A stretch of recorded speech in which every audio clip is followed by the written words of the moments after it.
Assalamualaikum warahmatullahi wabarakatuh.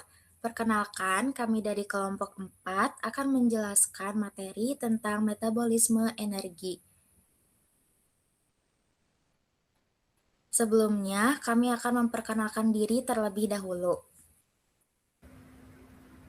Perkenalkan, nama saya Zahira Julaika dengan NPM 1006030324112. Perkenalkan, nama saya Syifa Sriwahyuni dengan NPM 10060324138. Perkenalkan, saya Aulia Albani dengan NPM 1006060324143. Perkenalkan, saya Nafisa Salsabila Razan dengan NPM 1006003241144. Perkenalkan, nama saya Rasifa Mailani dengan NPM 10060324146. Lalu, untuk penjelasan selanjutnya akan dijelaskan oleh rekan saya.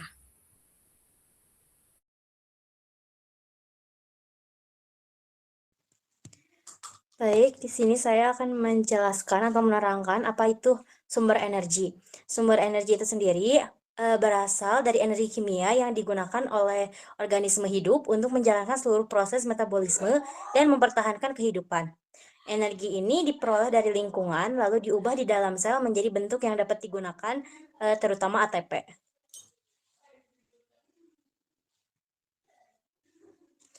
Untuk slide selanjutnya, di sini saya akan menjelaskan fungsi sumber energi yang terdiri dari 6 poin. Yang pertama itu menghasilkan ATP, di mana sumber energinya itu berupa karbohidrat, lemak, dan protein yang dioksidasi melalui glikolisis, siklus asam sitrat, dan rantai transport elektron untuk menghasilkan ATP.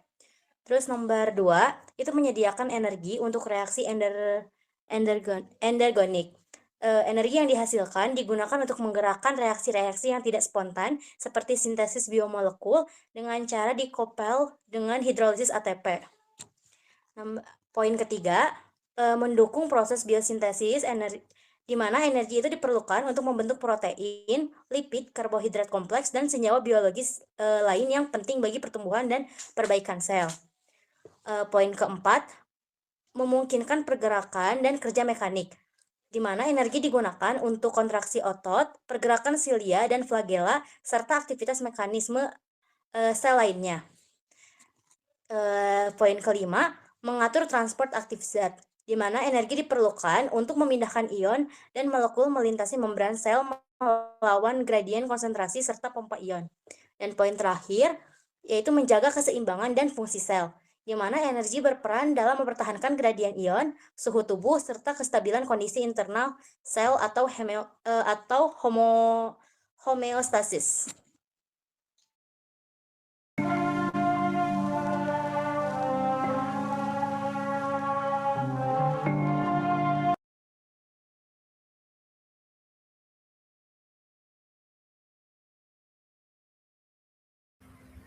Baik, selanjutnya saya akan menjelaskan mengenai fosforilasi oksidatif.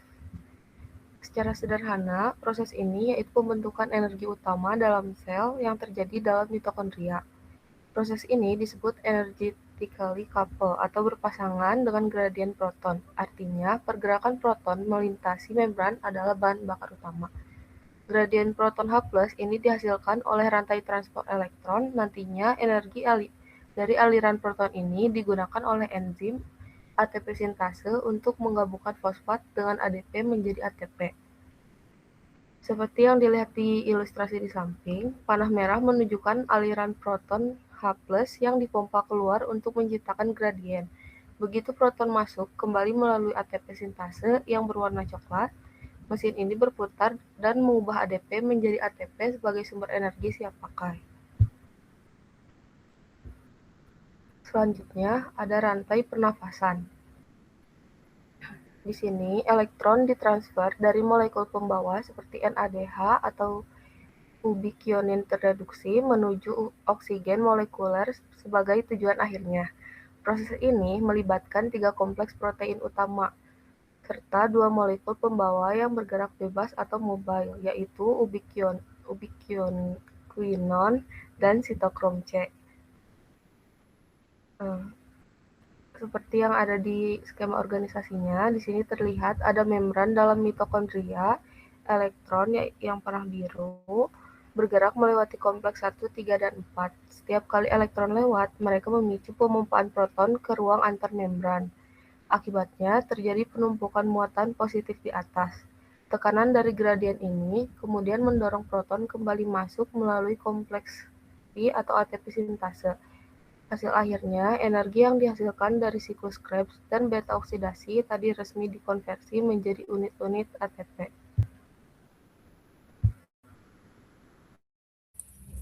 Baik, selanjutnya saya akan menjelaskan bagian fotosintesis. Fotosintesis adalah proses pembentukan molekul organik menggunakan energi cahaya matahari dari CO2 dan H2O. Yang pertama itu ada reaksi cahaya.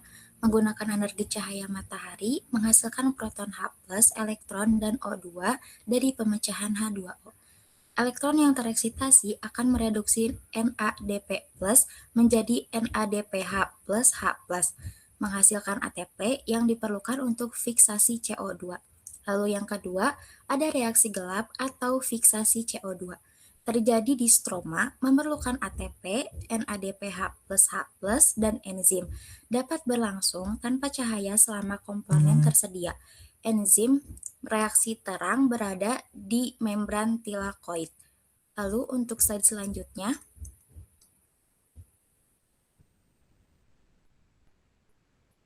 ada respirasi dan fermentasi. Respirasi adalah proses penguraian senyawa organik untuk menghasilkan energi berupa ATP. Yang pertama itu ada aerob dengan oksigen. Terjadi pada sel hewan menguraikan karbohidrat, lipid, dan asam amino, menghasilkan ATP dalam jumlah maksimal. Lalu yang kedua yaitu anaerob tanpa oksigen. Hanya glukosa yang dapat digunakan menghasilkan ATP lebih sedikit.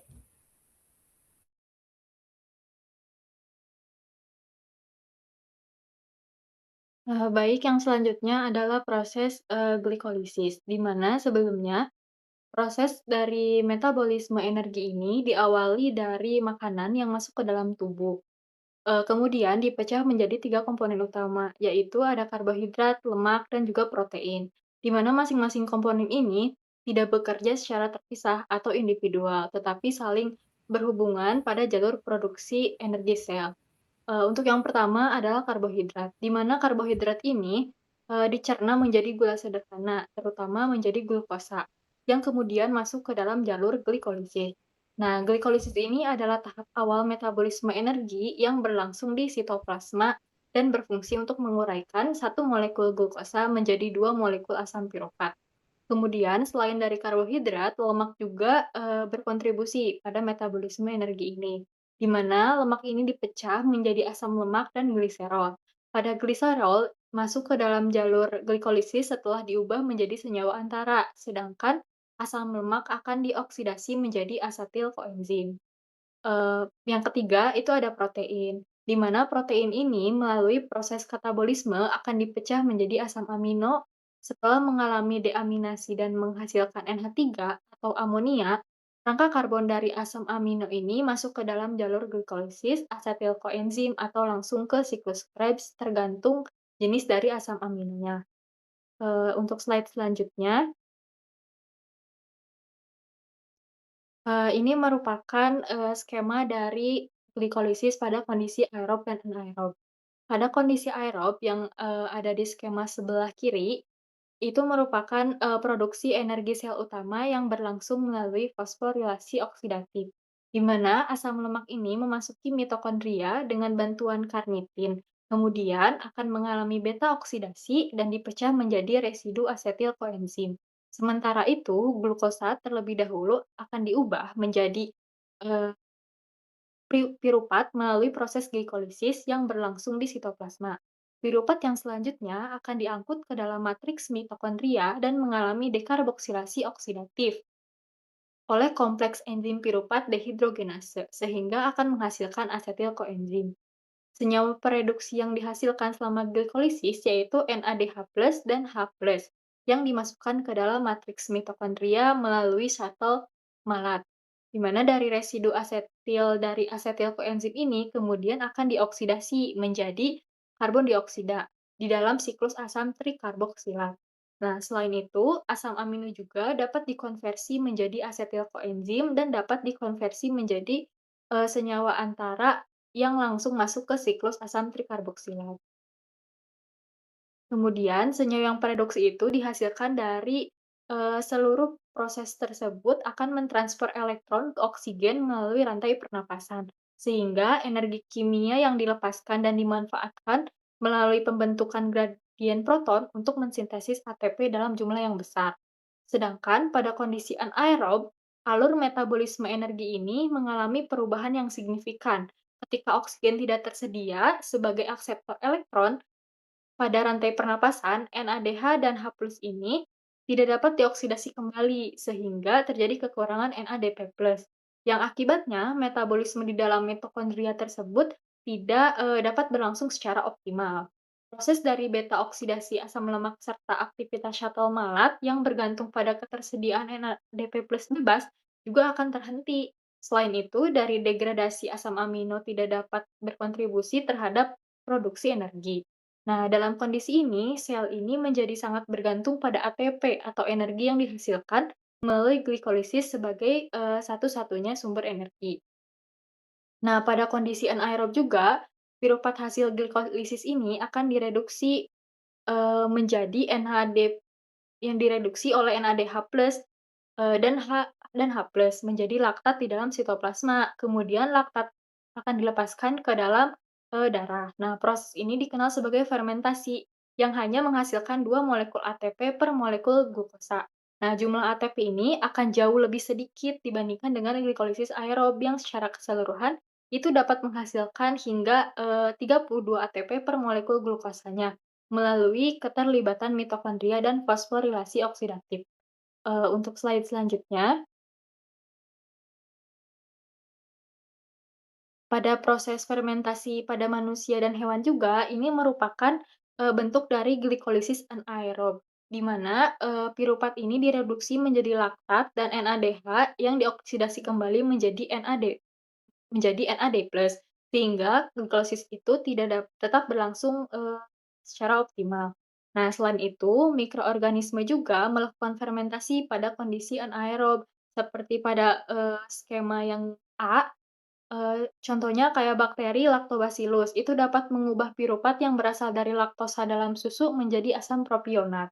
Sementara itu, ragi itu mampu mengubah piruvat hasil pemecahan glukosa dari bahan tinggi karbohidrat menjadi etanol.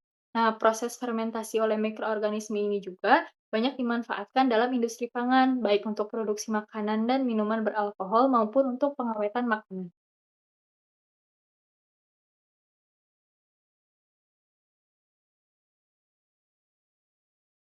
Baik, untuk tahap selanjutnya adalah siklus Krebs atau dikenal juga sebagai siklus asam sitrat merupakan bagian penting dari rangkaian biokimia yang mengubah bahan organik menjadi energi, yang dimana terjadi di mitokondria. Pada tahap ini terdiri dari 8 tahapan. Tahapan yang pertama, asetil-CoA hasil dari glikolisis yang terdiri dari 2 atom karbon akan mengalami kondensasi bersama dengan senyawa oksaloasetat yang memiliki 4 atom karbon untuk membentuk asam sitrat. Karena senyawanya yang terbentuk pertama adalah sitrat, maka dikenal sebagai siklus asam sitrat. Pada tahap ini, koenzim A akan dilepaskan sehingga sitrat tidak memiliki koenzim A. Enzim yang terlibat pada tahap ini adalah sitrat sintase. Lalu tahap yang kedua, asam sitrat itu diubah menjadi isositrat yang memiliki karbon 6. Karena hanya terjadi isomerasi, di mana hanya mengubah senyawa dengan rumus molekul yang sama. Pada tahap ini terjadi 2 reaksi, yaitu pelepasan molekul air atau yang disebut dengan dehidrasi, namun pada tahap ini juga terjadi proses penambahan molekul air, yaitu reaksi hidrasi. Reaksi perubahan ini dikatalisi oleh enzim akonitase. Lalu pada tahap ketiga, isositrat diubah menjadi 2-oksoglutarat. Nah, Tandanya ada satu ikatan yang lepas, maka elektron yang lepas lalu ditangkap oleh NADP+ menjadi NADH. Pada tahap ini terjadi proses dekarboksilasi atau pelepasan karbon. Nah, karbon ini akan membentuk CO2. Enzim yang berperan adalah isositrat dehidrogenase. Lalu yang tahap 4 adalah 2-oksoglutalat ini akan diubah menjadi suksinil koenzim A yang memiliki 4 atom karbon dengan pelepasan CO2. Pada tahap ini pula terjadi reduksi NAD+ membentuk NADH. Enzim yang membantu proses ini adalah 2-oksoglutarat dehidrogenase kompleks. Lalu, pada tahap kelima, suksinil koenzim A ini akan diubah menjadi suksinat melalui fosforilasi tingkat substrat yang menghasilkan GTP yang dimana nanti akan diubah menjadi ATP. Enzim yang membantu pada tahap ini adalah suksinil koenzim A sintase. Lalu, pada tahap ke-6, suksinat ini akan diubah menjadi fumarat dan FAD menjadi FADH2. Enzim yang membantu pada tahap ini adalah suksinat dehidrogenase. Lalu tahap 7, fumarat ini akan bereaksi dengan air menjadi malat. Nah, enzim yang membantu pada tahap ini adalah enzim fumarase. Lalu tahap terakhir adalah malat ini akan berubah menjadi oksaloasetat kembali menghasilkan NADH. Sehingga siklus siap dimulai kembali. Enzim yang membantu pada tahap terakhir ini adalah malat dehidrogenase.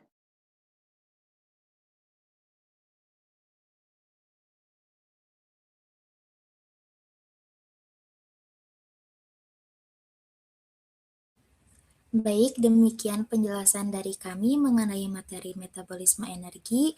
Terima kasih atas perhatiannya. Wassalamualaikum warahmatullahi wabarakatuh.